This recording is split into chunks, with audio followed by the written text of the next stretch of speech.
ஸ்கூல்லாம் திறக்க போகுது. மெடிக்கல் சீட்டுக்கான அட்மிஷன் ரிசல்ட்டு வரப்போகுது. ஒவ்வொரு வருஷமும் மெடிக்கல் சீட் ரிசல்ட் வரும்போது அந்த டாக்டர் இது எனக்கு கிடைக்கல அப்படின்னு சில பேர் மனம் உடைந்து தற்கொலை பண்ணிக்கிறாங்க. இது வருஷம் நம்ம பார்த்துட்ருக்கோம். எனக்கு ரொம்ப ஆசை இந்த படம் பார்த்ததுக்கப்புறம் நிறைய பேரோட மைண்ட் செட் மாறணும். இந்த படத்தில் ஒரு கேள்வி கேட்டிருக்கான், உயிரை காப்பாற்றுற மெடிக்கல் சீட் கிடைக்கலன்னு உயிரை விடலாமா? இது யோசிங்க. நீங்கள் டாக்டர் ஆகணும்னு ஆசைப்படுறது உயிர் காப்பாற்றுற ஒரு ப்ரொஃபஷன் தானே. அது கிடைக்கலன்னு நாங்களே உயிரை விடணும். உயிருக்கு என்ன வேல்யூ? அப்போ வெறும் டிகிரி, அந்த காலேஜ், இதில் சேரணும் அதில் சேரணும் அப்படிங்கிற அந்த மைண்ட் செட்லேருந்து நீங்கள் வந்து ரொம்ப ரியாலிட்டிக்கு வாங்க. உங்களுக்குன்னு ஒரு தனி திறமை இருக்குது. உங்களுக்கு இந்த ஸ்கூல் அனுபவத்துலேருந்து ஒரு டேலண்ட் உருவாகிருக்கும். அதுக்கான கோர்சஸ் இருக்கும், அதுக்கான ஃப்யூச்சர் இருக்கும். அந்த மைண்ட் செட்டுக்கு வரணுங்கிற ஒரு தீவிரத்தன்மையோடு தான் நாங்கள் இந்த படத்தை வந்து எடுத்திருக்கோம். ஸோ அதனால தான் இந்த படத்தில் நடிச்சிருக்க எல்லாருமே ஸ்கூலில் ஒரிஜினலாக படிச்சுட்டு இருக்க ஸ்டூடெண்ட்ஸ் தான். அப்புறம் வந்து முக்கியமான விஷயம், இந்த வெற்றி தோல்விங்கிற மைண்ட் செட்டு தான் எல்லா பிரச்சனைக்கும் அடிப்படை காரணம். இந்த படத்தில் நான் சொல்லியிருக்கோம். ஏன்னா நம்ம ஜென்ரலாக நியூஸ் என்ன சொல்கிறோம், ஒரு பொண்ணை கத்தியால் குத்தி கொண்டுட்டான், ஐயோ அந்த பொண்ணு பாவம், அவர் செத்து போய்ட்டா, ஐயோ பாவம், சோகம், விரக்தி, கவலை, இப்படியே நம்ம நியூஸ் எத்தனை நாள் சொல்லிகிட்டு இருக்க போகிறோம். ஏன் இது நடக்குது? அதுக்கு ஒரே பேஸ், நான் ஜெயிக்கிறேன்னா தோக்குறேனான்னு ஒரு 2 வரி இருக்குது தெரியுங்களா, உங்கள் மைண்டில் ஓடிக்கிட்டே இருக்குது எல்லாருக்கும். என்ன ஜெயிக்கிறது தோக்குறது அப்படி ஒன்று கிடையவே கிடையாது. இது ஒரு பயங்கரமான பிரெயின் வாஷ். 3 பேர் 1 2 3க்கு அப்புறம் மிச்சம் இருக்கிற 90 பேருக்கு டேலண்ட் இல்லையா? சூப்பர் சிங்கரில் 3 பேர் செலக்ட் ஆனாங்களா, மற்றவங்களாம் நல்லா பாடலையா? என்ன ஸ்போர்ட்ஸில் வந்து 1 2 3 3 பேர் கோல்டு மெடல் வாங்கினா மிச்சம் இருக்கிறவங்களுக்கெல்லாம் ஓடுறதுக்கு கால் கை வேலை செய்யலையா? ஏன் இந்த ஒரு 1 2 3ங்கிற அந்த ஒரு இடம், வெற்றி தோல்விங்கிற அந்த ஒரு கான்செப்டை பிடிச்சிட்டு இருக்குங்க? எல்லாருக்கும் டேலண்ட் இருக்குது, எல்லாருக்கும் திறமை இருக்குது. உங்கள் லைஃப்ங்கிறது எக்ஸ்பீரியன்ஸ் அண்ட் கான்ட்ரிபியூஷன், ஈஸி. லைஃப்பை ஈஸியாக எடுத்துக்குங்க.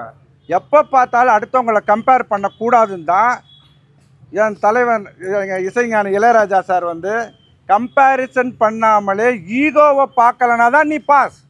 வெறும் பாஸு, நான் 10th பாஸ், +2 பாஸ்னால் அப்புறம் பெரிய சர்ஜன் டாக்டர் தற்கொலை பண்ணிக்கிறாரு, பெரிய தொழிலதிபர் தற்கொலை பண்ணிக்கிறாரு.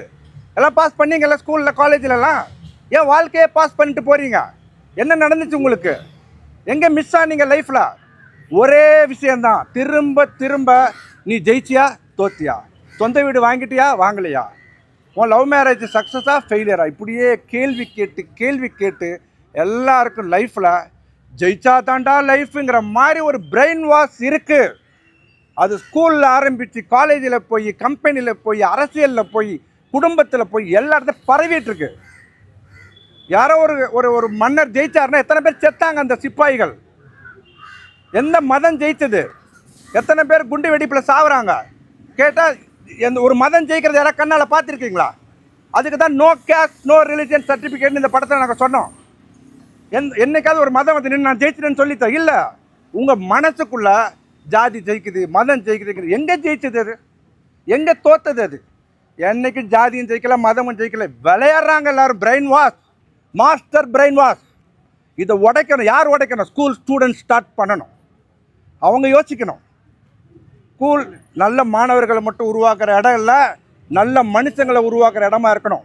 இன்றைக்கி ட்ரக் அடிக்டாக இருக்கிறவங்க, பைக்கில் ஆக்சிடென்ட் ஆகிறவங்க, பொண்ணுங்களை கொலை பண்ணுறோம், எல்லோரும் ஸ்கூலில் இருந்தால் கிளம்பி வந்திருக்காங்க. அப்போ ஸ்கூலில் என்ன சொல்லித்தரோம்?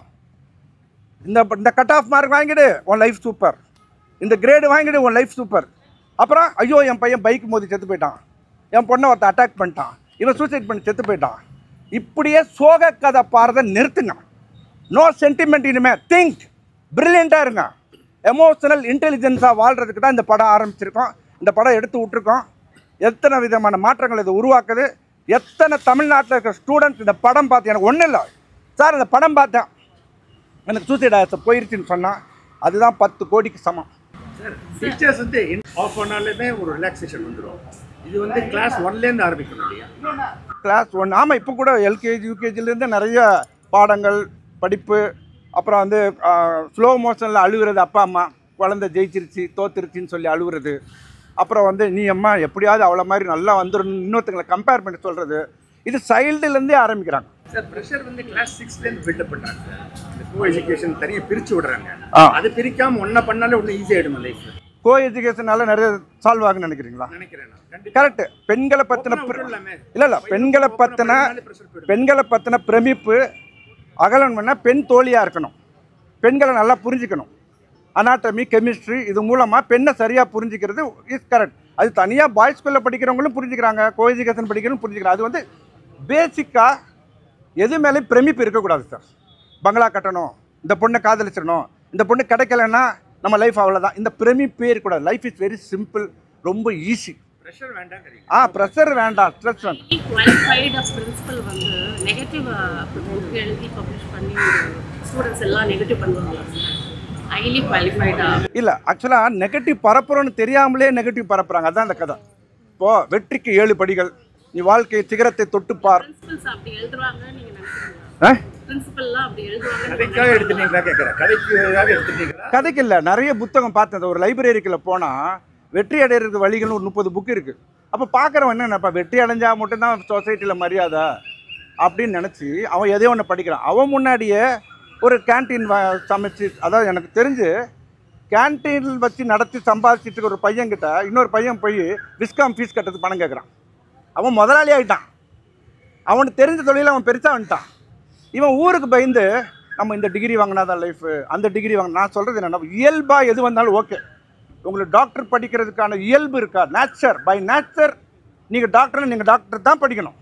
ஆனால் நம்ம எல்லாரையும் டாக்டராக ட்ரை பண்ணுறோம். அதான் நான் சொன்னேன், ஒரு டாக்டருக்கு பிளம்பர் வேணும், கார்பெண்டர் வேணும், எலக்ட்ரிஷியன் வேணும், எல்லாரும் வேணுமே. ஏன் எப்போ பார்த்தாலும் மெடிக்கல் சீட் ரிசல்ட் வருதுன்னா அவ்வளோ ஒரு பேனிக், அப்படி ஒரு ட்ராமா. டாக்டர் ஆளுன்னா என்ன? அதான் அவங்க வந்து பெருமை. டாக்டர் ஆனால் ஒரு புகழ், ஒரு கௌரவம். அதான் சொன்னேன் பார்த்தீங்களா, யோகி பாபு டேல பிபி நார்மலாக இருக்கணும். ஒரு நிமிஷம் தள்ளிங்க. எந்த ஸ்கூல்லையுமே வந்துட்டு ஃபோர்ஸ் பண்றதே இல்ல. டீச்சர்ஸோ சரி, பிரின்சிபல்ஸோ சரி, நீங்க அப்படிதான் சொல்லிட்ட மாதிரி இருக்கு. யார் ஃபோர்ஸ் பண்ணுறாங்க? டீச்சர்ஸ், பிரின்சிபல் கூட வந்து அப்படிதான் பேசிட்டு மாதிரி சொல்லியிருக்கீங்க. ஆமாம், என்ன அவங்க என்ன ஆக்சுவலாக அவங்க வந்து ஃபோர்ஸ் பண்ணுறோம், ப்ரெஷர் பண்ணுறோன்ற பிளானில் செய்யலை. அவங்களோட நம்பிக்கை என்னென்னா, இப்படி ட்ரெஸ் பண்ணாதான் டீசெண்டான ஜென்டில்மேன், இப்படி படித்தாதான் அவன் லைஃப்பில் செட்டில் ஆகணும். அவங்க ஒரு பிலீஃபில் இருக்காங்க. It's wrong belief. நிறைய பேர் எஜுகேஷன் இப்போ பார்த்தீங்கன்னா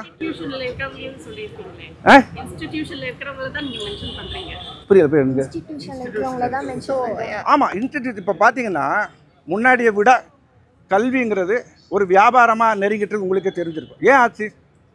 ஒரு ஹைப் கிரியேட் பண்ணுறாங்க.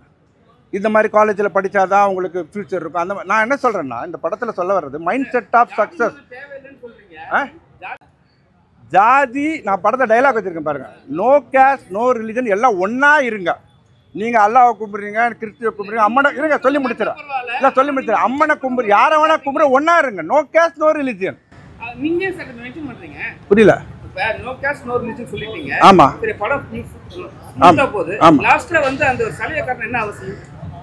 எது அம்மன் சிலையா? கண்டிப்பா. ஏன்னா அந்த படத்துல வந்து ஒரு பிரேயர் வைக்கிறோம். இப்போ பிரேயர் யார்ட்டையாவது வைக்கணும். கடவுளுக்கு எதிரான படம். நான் கூட ஒரு டைலாக் வச்சிருக்கேன், நாத்திகத்தை உருவாக்குனது கூட கடவுள் தான் ஒரு டைலாக் வச்சிருக்கேன். புரிதல் கொடுத்துட்டீங்க படத்துல, கடைசி வரைக்கும் எல்லாம் ஃபுல்லா புரிதல் சொல்லிட்டீங்க. ஓகே, கடைசி சிலையை காட்ட என்ன அவசியமா? இல்லை, சிலைங்கிறது ஒரு ப்ரேயர் சக்ஸஸ் ஆச்சு. நீங்கள் ப்ரே பண்ணுங்க சக்ஸஸ் ஆகுன்னு சொல்கிறேன். அது ஜீசஸ் சிலையை காட்டலாம், ஏதாவது புத்தர் சிலையை கூட காட்டலாம். படத்தில் நாங்கள் வந்து துர்கை அம்மன் சிலைக்கு கும்பிட்டதால அவங்களுக்கு நன்றி சொல்கிற மாதிரி வச்சுருக்கோம். ஐ ஷுட் தேங்க் மை அம்மா, அப்பா, ஆல்சோ மை செல்ஃப். ஸோ இந்த ஃபிலிமை நீங்கள் எல்லாருமே பார்த்துருப்பீங்கன்னு நினைக்கிறேன். நிறைய டேக்அவேஸும் எடுத்துருப்பீங்க. ஆக்சுவலி நான் எல்லோரும் எங்கள் கொஸ்டின்ஸ் கேட்டவங்களாம் நல்லா ரொம்ப ஆவாத பார்த்தேன். பிகாஸ் நீங்கள் கேட்ட கொஸ்டின்ஸுக்குலாம் I guess you have responded very well.